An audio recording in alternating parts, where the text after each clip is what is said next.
Hello everyone, this is Bob and Threadbare, and welcome back to Weaving Worlds. Today's video is going to be another entry in the Fantasy Races/Alien Species series. The first in the series focused on using races as story roles, and the second video looked at physical distinctions. That's why today's video will take a look at mental differences, species or fantasy races that have completely different ways of thinking, ways that a single human might be able to emulate, but an entire society never could. With that in mind, I'm gonna say straight up that this is the masterclass of differentiating alien species. It's hard to create a species that doesn't think like humans, and it's even harder to present them in a believable fashion to an audience. But if you think you're up to the task, then here's a few ideas to get you started. No murder taboo. Human views on killing other humans are complicated. There are some conditions where killing another person is considered right and proper, and other conditions where killing a person is criminal. The nature of these conditions can vary from culture to culture, but generally speaking, it's always acceptable to kill an enemy during a war, and it's always unacceptable to kill a neighbor in their sleep. So what if there was a society where there were no consequences for killing? And I don't just mean someone rich kills someone poor and gets away with it. I mean that regardless of the circumstances, or the motive, or the method, or how public or not public the murder is, no one will get punished. In fact, no one will notice, and no one will think any worse of the murderer. For this to be true, death would have to have no meaning and no impact. Maybe the species in question is a group of unkillable energy beings who can create corporeal bodies as often as they like. If that was true, then their games could be lethal by human standards. And then when a human dies during a game, they would have no idea why other humans would get upset. Or for a more science fiction approach, maybe a race of robots uses cloud computing to remotely pilot each unit, and so the death of any given unit is meaningless to them. Zero sense of property. Property is not a capitalist construct. While it is true that Stone Age societies were likely to share everything they had within the community, they were much less generous to people outside that community. Land has always been a valuable commodity, and humans have fought over the right to use land ever since there were two tribes who could fight each other. The desire for wealth and resources is a fundamental human motivation, and it's one that's led to empires, colonialism, revolutions, wars and politics of every description. It ultimately all stems from the fact that resources are limited, and sometimes the only way to ensure your own survival is to stake your claim and fend off any competitors who might try to take it. This need for ownership and preference is found in all forms of life, and it's so ingrained on the human psyche that when people have plenty and everyone they know has plenty, they will invent something rare just so they can hoard it. So what if there was a form of life that didn't want anything physical? What if there was a kind of creature that takes and uses whatever it wants regardless of any claims or deeds, but which also wouldn't care if someone were to grab an object out of its hand and run off with it? I believe a creature like that would have to be able to eat anything and everything, up to and including rocks, sand, and otherwise poisonous minerals. If a creature can survive anywhere by eating anything, then it would never develop the need to have things, because there would be no point in having a preference. They might prefer certain reproductive partners over others, but romance would be the only sense of ownership a true omnivore would feel. No hospitality. There's always been a conflict within human societies between hospitality and xenophobia.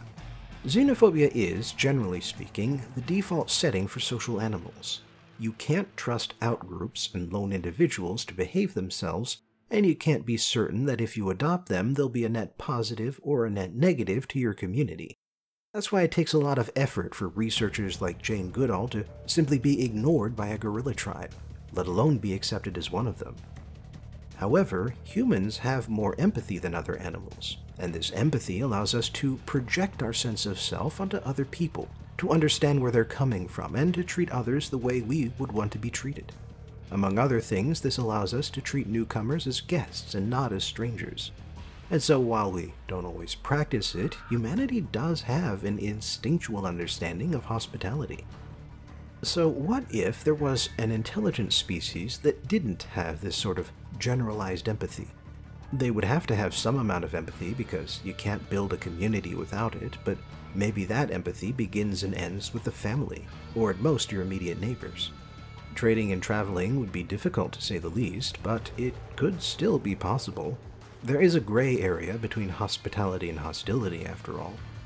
So, while such a species would never form nations and would advance technology very slowly compared to humans, they could still be as intelligent as humans. Higher order thinking is necessary for higher order empathy, but the reverse is not necessarily true. No personhood. One of my more infamous reviews is of a book called Blindsight. I didn't like the novel or the conclusions it was suggesting, and in turn, the novel's fans didn't like my review, which is fair enough. But one thing I did like about Blindsight was the premise. What would a species be like if it was advanced enough to travel to the stars, but never developed a sense of self? What would intelligence look like if it ran on pure instinct? The answer is something entirely alien, something beyond understanding, and beyond communication. Like I said earlier, human empathy is anchored in our sense of self, and our ability to understand and sympathize with other people requires us to think of them as an extension of ourselves. Of course, a being with no sense of self would also have no sense of otherness. Everything simply is. And while such a creature would still have biological or electronic directives, it would view everything around it as either tools that will help it complete those directives, or as obstacles that will try to impede it. And while the creature might still feel basic emotions like pleasure and pain, it wouldn't need to experience complex emotions like shame, guilt, or grief. The creature would still have an imagination, since you need an imagination to create complex plans, but instead of basing its fantasies on stories with characters and motivations, its imagination would instead conceive of the future in terms of goals, tasks, and tools. No desire for cleanliness. The desire to be clean is just as instinctive as desires like eating and taking shelter. Dangerous microbes are everywhere around us, and so humans and many other animals have developed a desire to clean ourselves, clean our surroundings, and stay away from sources of danger like rotting food, waste products, corpses, and poisonous chemicals. Our senses aren't perfect, and some folks seem to enjoy living in their own filth, but even then, we as a society disapprove of such conditions, especially when they start killing people. But what if there was a creature out there that was immune to disease?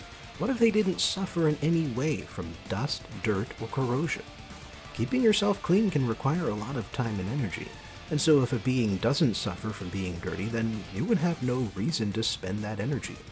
A human who encountered it would likely consider it to be repulsive, but for their part, the creatures wouldn't understand what the big deal is. They and the rest of their kind don't suffer from being filthy, so what's the problem with it?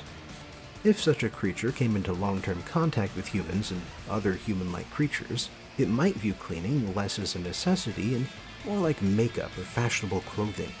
You don't do it for your own benefit, you do it because you want to impress other people. Speaking of which, no desire to impress. Humans have an innate desire to seek the respect and understanding of the people around them. It's an intentional design flaw, you might say, and the reason we feel this way is because it encourages us to seek out social situations. This forges stronger bonds between humans, and the complexity of social interactions keeps our minds sharp. So what if there was a species out there that had no desire to interact, no desire to validate themselves among their peers? Such beings might still be social animals, but they would have no desire to socialize for fun. Instead, they would say what they needed to say, listen to anything that might be important, and then end the conversation to go do something more interesting with their lives. Or maybe they exist in some sort of hive mind, and everyone is aware of everyone else's actions, and so there's no need to seek validation, because they're always actively getting it. It makes you wonder what people would do with themselves if they never had to prove themselves or explain themselves to anyone else. No compassion. Broadly speaking, there are two types of empathy. First, there's the ability to understand what emotions other people are experiencing. And second, there's the ability to experience an echo of those emotions. The first type lets you understand that someone else is feeling sad, and the second type makes you feel a little sad yourself once you notice. Another name for that second type of empathy is compassion, the desire to help someone who's suffering because you're suffering a little yourself. But while compassion is something that humans can turn off, what if there was a species out there that had none of it to begin with? A species like that would probably live in a sort of Randian nightmare, where everyone is looking out for number one, and the only purpose of social interaction is adulation or manipulation. Parents can't trust their kids, siblings can't trust each other, and co-workers will betray one another the moment they think that doing so will benefit them. A people without compassion would also be a people without love, without loyalty, and without charity. Fortunately, such a species would be doomed to eat itself alive, and they would be incapable of organizing in large enough numbers to pose a danger to anyone but themselves. As you may have noticed, empathy is really a cornerstone of the human experience. Even our sense of ownership comes from our ability to project our sense of self onto other people, objects, and landmasses. You may have also noticed that all the segments are about things that humans have and other species might not have. Sadly, that's just how it has to be. Because if a species has an extra mental quality that makes their thought process inhuman, we would have no way of understanding what that quality could be. And while you can create a species that operates on logic that goes beyond human understanding, as a human author, the only way to portray this is to have them act randomly and succeed for mysterious reasons. And that's just not satisfying for anyone.